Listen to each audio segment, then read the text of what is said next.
जो लोग अपने शास्त्रों की बात, धर्म की बात, अपने गुरुजनों की बात, माता पिता की बात नहीं मानते, वो बाद में पछताते हैं। और फिर पछताए हो तो का जब चिड़िया चुग गई, फिर तो कोई फायदा नहीं। मैं एक जगह पर पूज्य मामा जी की एक कथा सुन रहा था। बड़ी अद्भुत कथा के प्रसंग में एक संत जी ने उनके संदर्भ में कहा था। जो लोग खड़े हैं वो इस बात को ध्यान से सुन लें, जो पीछे भी खड़े हैं मेरे सामने। आज मैं आपसे कह रहा हूं कि आप बैठ जाओ तो आप उतना सीरियसली नहीं ले रहे हो, लेकिन जब आप अपने बच्चों से कोई बात कहोगे और जब आपके बच्चे आपकी बात नहीं मानेंगे, तब आपको मेरी बात समझ में आएगी कितना बुरा लगता है जब हम किसी को कहें और वो बात को समझे ना। जैसा आप सभी को मालूम है, बक्सर में पूज्य मामा जी ने सीताराम महोत्सव, विवाह महोत्सव प्रारंभ किया था। और उस विवाह महोत्सव की चर्चा देश विदेश में होती है। मुझे भी इस बार अवसर मिला था। इस विवाह महोत्सव के अंतर्गत बनारस में कथा कही थी हमने। जो लोग वाराणसी गए थे उन्हें मालूम है, बड़ा सुंदर उत्सव हुआ था।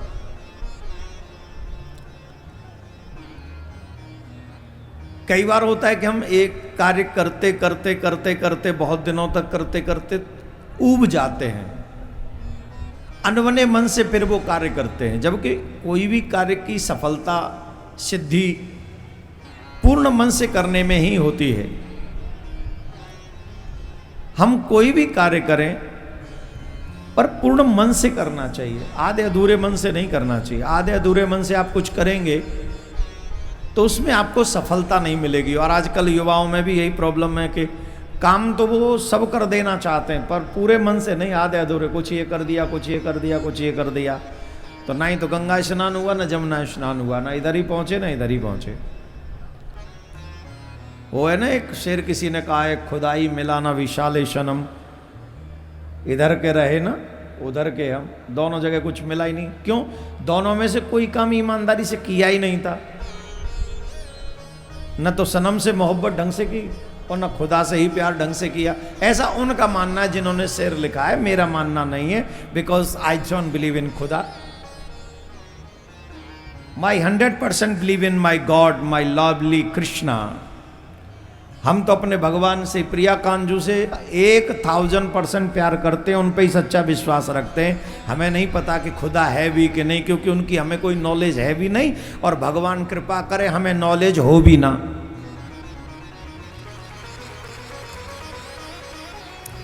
हम लोग तो वैसी स्त्री हैं, अपने ही खसम को खसम कहती हैं, दूसरे की खसम पर नजर नहीं डालती हैं।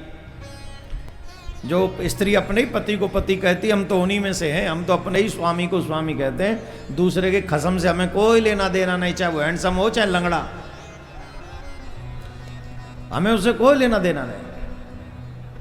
हमारा पति तो एक ही है, जगतपति सर्वेश्वर श्री कृष्ण। वही हमारे लिए था, वही हमारे लिए है और वही हमारे लिए रहेगा जब तक जीवित रहेंगे।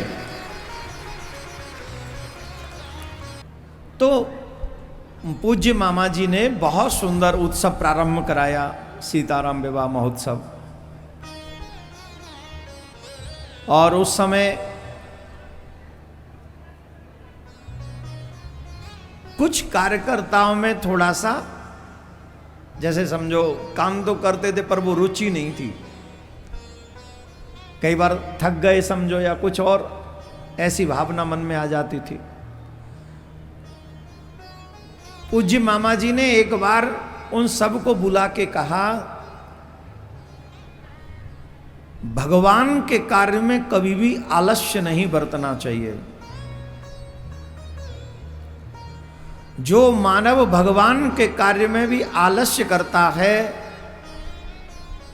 छुपाव करता है, कपट करता है, उस कार्य में सिद्धि नहीं होती। और तुमने अगर यही कार्य किया तो हम भी मान कुंज में चले जाएंगे।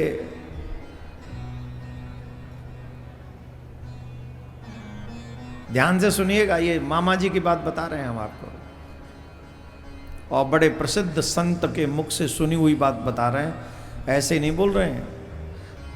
तो मामा जी ने कहा कि अगर तुम ऐसे ही आलस्य करोगे या ऐसे ही तुम अनबने मन से सेवा करोगे, कोई दो चार रहे होंगे उनसे कह दिया होगा अगली बार हम मान कुंज में चले जाएंगे। और उन संत का मानना है कि उसके बाद जब अगली बार ये विवाह महोत्सव हुआ तब तक मामा जी भगवान की साकेत लीला में प्रस्थान कर चुके थे। फिर अगली बार उस समय थे नहीं। उस समय लोगों को ये बात समझ में आई नहीं होगी कि मामा जी ने ये इशारा कर दिया है। कितना निष्ठा पूज्य मामा जी की अपने गुरुदेव के चरणों में थी, आप मालूम जानोगे आप। हम लोग कहते कि हमें भगवान नहीं मिलते, हम भगवान को पाने का प्रयास क्या करते हैं? कोई प्रयास नहीं हमारा भगवान से मिलने के लिए। इंजीनियरिंग की डिग्री लेने के लिए, इंजीनियर बनने के लिए कितनी साल पढ़ना पड़ता है बोलो? हैं? जोर से बोलो। 4 साल। और उससे पहले जो 12 तक पढ़े वो 12 और 4 और 2 वो लगा लो, एजी केजी लगाओगे कि नहीं लगाओगे? लगानी पड़ेगी ना। वो कौन सी होती है? केजी और नर्सरी एंड केजी, फिर फर्स्ट, फिर यूकेजी, ले 3 वो लगाओ। 3 तो वो यूकेजी, नर्सरी और केजी, और फिर फर्स्ट के बाद 12 और 3 15, देन 4 19, मतलब 19 साल पढ़ने के बाद आपके हाथ में एक डिग्री आई कि आप इंजीनियर बन गए। Right right. ठाकुर जी से मिलने के लिए 19 घंटे भी प्रयास किया है। एक कागज का टुकड़ा हासिल करने के लिए आपने 19 साल मेहनत की है, और भगवान से मिलने के लिए 19 घंटे सच्चे मन से मेहनत नहीं की है, और कहते हो भगवान नहीं मिलते।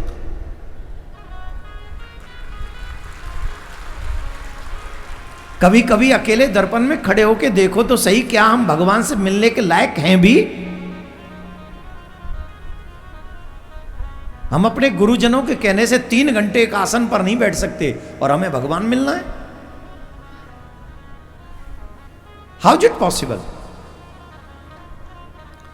सुनिए, भगवान कैसे लोगों को मिलते हैं? जिनमें ऐसा डेडिकेशन होता है, जिनमें पूर्ण समर्पण होता है। आज जिस पावन धरा पर बैठा हुआ हूं, जिस पावन धरा पर भगवान श्री राम भी शिक्षा लेने के लिए आए थे, यह अद्भुत भूमि है। यहां भगवान श्री राम शिक्षा ले सकते, पर हम नहीं ले पा रहे हैं। दुर्भाग्य है हम लोगों का। हम भी उसी धराधाम पे हैं जहां राम थे। राम जी ने शिक्षा ले ली, हम ले ही नहीं पा रहे हैं। राम विश्व वंदनीय बन गए इस भूमि पर आकर, और हम ईश्वर से मिलने लायक नहीं बन पा रहे हैं सिद्ध आश्रम में रहकर। एक बार की बात है, पूज्य मामा जी की बड़ी अद्भुत कथा, बड़ी अद्भुत। सुन रहा था, मुझे लगा कि आज बक्सर में बैठा हूं, 2 दिन और रहूंगा, तो क्यों ना अपनी वाणी को पवित्र किया जाए। जितने भी लोग, जिन लोगों ने अपने अपने गुरुओं से दीक्षा ले रखी है, उन सब शिष्यों को यह कथा मन से सुननी चाहिए। जो गुरु मंत्र लेकर कहते हैं ना भगवान नहीं मिले, जिस दिन तुम्हारे मन में ईश्वर के प्रति और गुरु के प्रति कोई संदेह न रहे कि गुरु ही ईश्वर है, ईश्वर ही गुरु है, जिस दिन ये भाव हो जाएगा, उस दिन तुम्हें भगवान से मिलने से कोई नहीं रोक सकता। कोई भी नहीं। या तो ये श्लोक बोलना बंद कर दो, गुरु साक्षात परब्रह्म, और या फिर इस पे 100% बिलीव करो। एक बार की बात है, पूज्य मामा जी के गुरुदेव भगवान पूज्य श्री खाकी बाबा सरकार, बक्सर वहीं विराजते थे पूज्य खाकी बाबा सरकार। तो पूज्य मामा श्री कहीं से आए थे बाहर से, तो बाहर से जब आए पूज्य मामा जी तो विश्राम में चले गए, और विश्राम में चले गए तो अचानक से किसी के द्वारा संदेश भिजवाया पूज्य गुरुदेव भगवान ने कि श्रीमन नारायण जी को बुलाओ। तो पूज्य मामा जी जैसे ही सुना, या तो ये होती गुरु आज्ञा, जैसे ही सुना जैसे थे वैसे ही उठ के भागे। अगर आप लोग इस कथा को मन से सुनेंगे नहीं तो आपके मन में निष्ठा जगेगी नहीं। और ये कथा मैं इसी भूमि की कह रहा हूं, इसी भूमि की कथा है, गंगा इसकी साक्षी है, गंगा इसकी साक्षी है।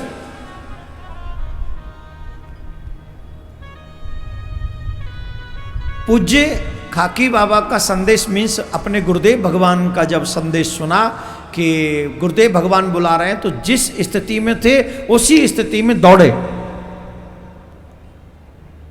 और जाकर गुरुदेव भगवान को प्रणाम किया। और जैसे ही गुरुदेव भगवान को प्रणाम किया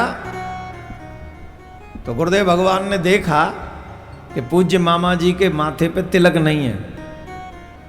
क्या नहीं है? क्या नहीं है? जिस मानव के माथे पे तिलक ना हो उसका मुंह देख के पाप लगता है। For confirmation, everyone listen to me. आप जो मम्मियां हैं, जो पापा हैं, अगर आपकी शकल आपके बच्चे बिना तिलक के देख रहे हैं तो उन बच्चों को हर दिन पाप लग रहा है। उसके गुनहगार आप हैं, बच्चे नहीं, क्योंकि बच्चों को तो पता ही नहीं है।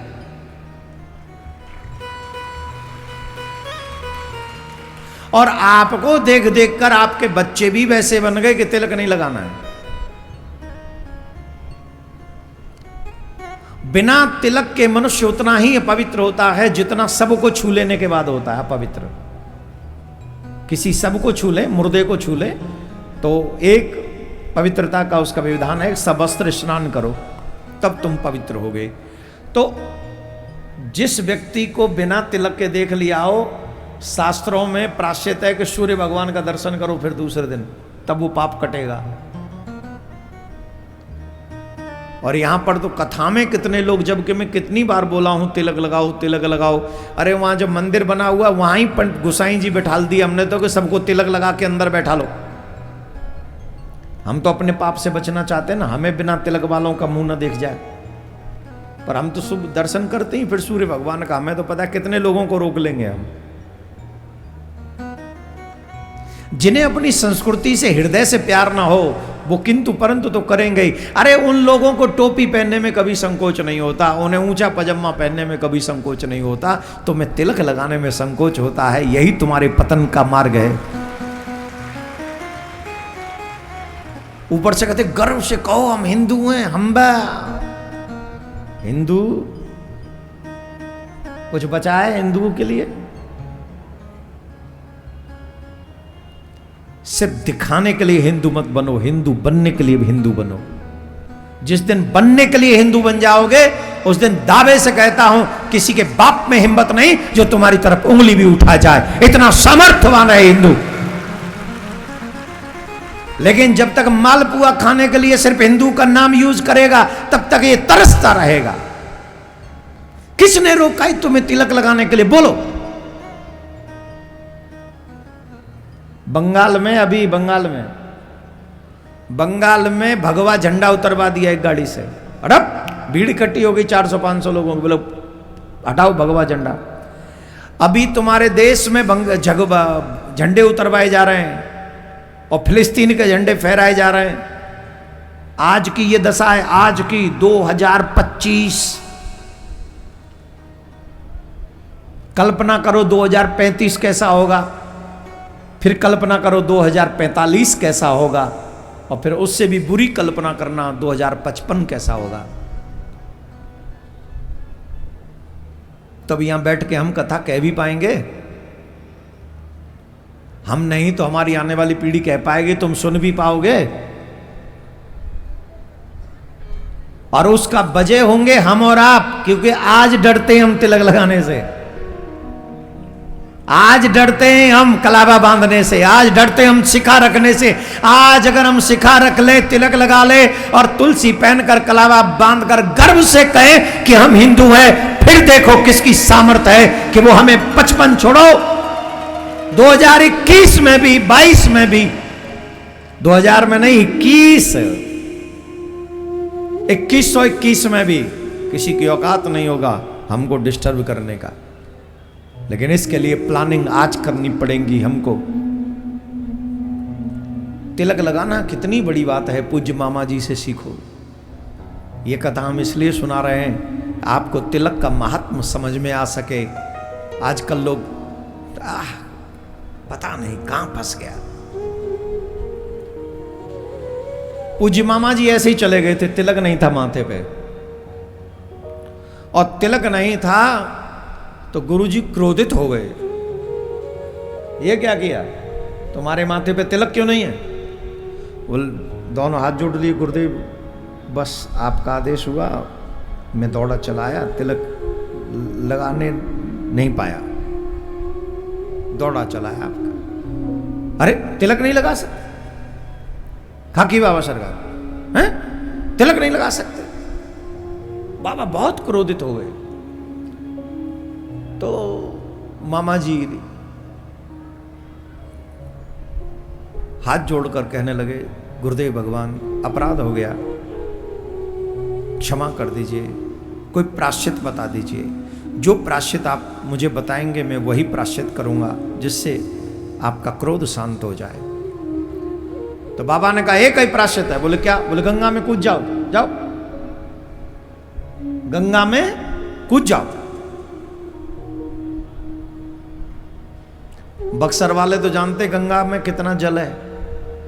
जहां खाकी बाबा का मंदिर है, आश्रम है, उस आश्रम के नीचे कितना जल है गंगा जी में, है कि नहीं? और अभी की बात नहीं, और 25-30 साल पहले की बात अगर रही है ये, तो उस समय और कितना अच्छा खासा जल होगा। कहते हैं हाथी डूब जाए इतना पानी होता था वहां। मामा जी को कहा जा कूद जा गंगा में। मामा जी ने चरणों में प्रणाम किया और चरणों में प्रणाम करके गए, बिना सोचे समझे वो गंगा में कूद गए। ऊपर से ही गुरुदेव की आज्ञा हो गई, गंगा में कूद जा, तो गंगा में कूद गए।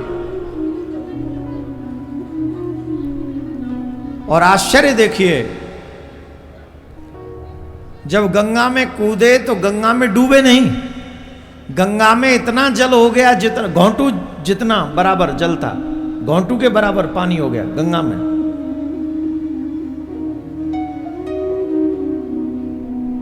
घोंटू के बराबर। जहां हाथी डूबा पानी है वहां घोंटू के बराबर पानी हो गया। मामा जी सोचने लगे ये कैसे संभव है, हम ऊपर से कूदे हैं, हमें मालूम है यहां जल कितना है, ये कैसे संभव है? तो फिर और आगे गए कि गुरुजी ने कहा गंगा में कूद जा, तो गहरे में कूदेंगे। बीच धारा तक पहुंच गए, इस घोंटू से ऊपर जल नहीं आया।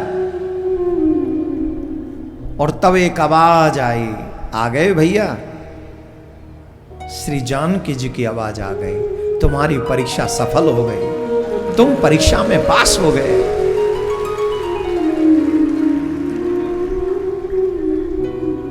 तुम परीक्षा में पास हो गए। और किशोरी जी ने गंगा मैया के मध्य में दर्शन दिया मामा जी महाराज को।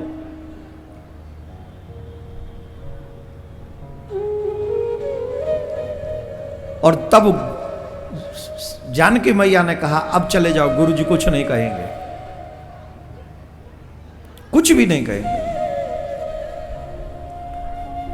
और लौट कर आए गुरुदेव के चरणों में सर रखकर रोने लगे। तब पूज्य खाकी बाबा सरकार ने कहा, आज तुम्हारा संबंध मजबूत हो गया, पक्का हो गया। कई बार लगता है कि गुरुजी क्रोध कर रहे हैं, पर उनके क्रोध में भी कृपा छिपी हुई होती है। उस कृपा का दर्शन तभी मिलता है जब हम गुरुदेव के, संतों के, धर्माचार्यों के, ग्रंथों के वचनों को भगवान का वचन माने। पूज्य मामा जी की कथा को हमने इसलिए सुनाया है, इसलिए मामा जी के 2008 में मामा जी साकेत धाम के लिए प्रस्थान किए ना 2008 में, और 2024 में 25 में हम चर्चा कर रहे हैं यहां बैठ के। अगर उनको किशोरी जी का साक्षात्कार नहीं हुआ होता तो आज व्यासपीठ से उनके नामों का गुणानुवाद नहीं गाया जा रहा होता, ये कंफर्म है। और ये तभी संभव है जब हम गुरु आज्ञा का पालन करने में सक्षम कभी रहे हो। कभी आप अपने माता पिता की बात नहीं मानेंगे, आप अपने ग्रंथों की बात नहीं मानेंगे, आप अपने गुरुजनों की बात नहीं मानेंगे, ऊपर से कहेंगे हम भगवान के भक्त हैं। अरे काहे के भक्त हो तुम? माथे पे तुम्हारे तिलक नहीं लगा सकते, हाथ में कलावा तुलसी धारण तुम नहीं कर सकते, और ऊपर से अपने ग्रंथों की बात तुम नहीं मान सकते, और फिर कहोगे हम भगवान के भक्त। काहे के भक्त हो तुम? कौन कहेगा तुम्हें भक्त? अब मैं अपने सीने पे लिख लूं मैं भगवान का भक्त बना फिरूं, क्या फर्क पड़ता है?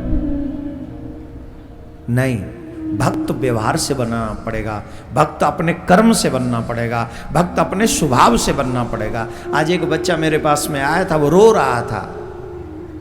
अब हम तो नाम नहीं लेंगे, उस बच्चे ने नाम लिया था बड़े सिद्ध संत का। आजकल जो बहुत संत प्रसिद्ध हैं उनका वो प्रवचन सुनती हैं और अपने बच्चों को, वो देवरानी के बच्चों को बद्दुआ देती हैं, शाप देती हैं।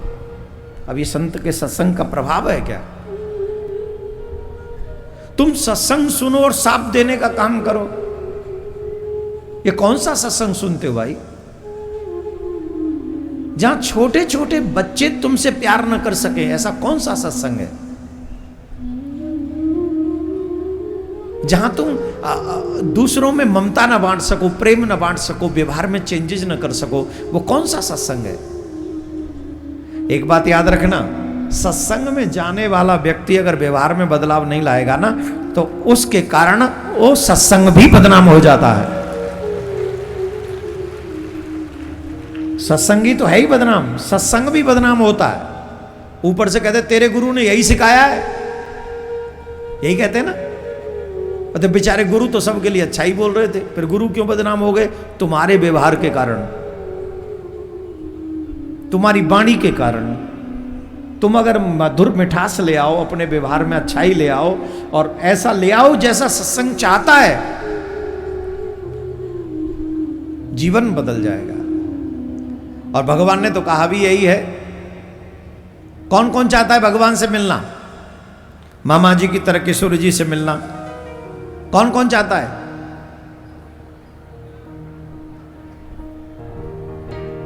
जो जो चाहते हैं हाथ उठाएं,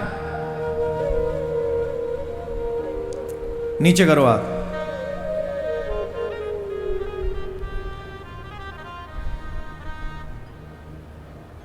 राधा रानी से मिलना बहुत जरूरी,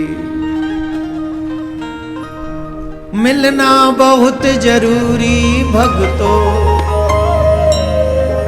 मिलना बहुत जरूरी। राधा रानी से मिलना बहुत जरूरी। जैसा श्यामा जू को प्रिय है, जैसा श्यामा जू को प्रिय है। मोहन मोहन हर दिन पिय है, मोहन मोहन हर दिन पिय है। बन ना पाया मैं उन जैसा, बन ना पाया मैं उन जैसा, ये मेरी मजबूरी राधा रानी से मिलना बहुत जरूरी। हम सब चाहते हैं, हम सब चाहते हैं कि हम भगवान से मिले। चाहते हैं ना? बोलो हाँ या ना। इंजीनियर बनना चाहते हो तो क्या करते हो? जोर से बोलो। अब डॉक्टर की पढ़ाई तो नहीं करते, इंजीनियरिंग की करते हो। और डॉक्टर बनना चाहें तो, एडवोकेट बनना चाहें तो, सीए बनना चाहें तो, और कुछ तो बोलो इसमें से, मुखारविंद में से कुछ तो बोलो। बताओ, डॉक्टर बनना चाहें तो डॉक्टर की पढ़ाई करेंगे, इंजीनियर बनना चाहें तो इंजीनियर की पढ़ाई करेंगे, एडवोकेट बनना चाहें तो एडवोकेट की पढ़ाई करेंगे। हाँ जी कि ना जी? हाँ जी कि ना जी? भगवान से मिलना चाहेंगे तो बैठे बैठे मिल जाएंगे भगवान। इसकी भी पढ़ाई करनी पड़ेगी।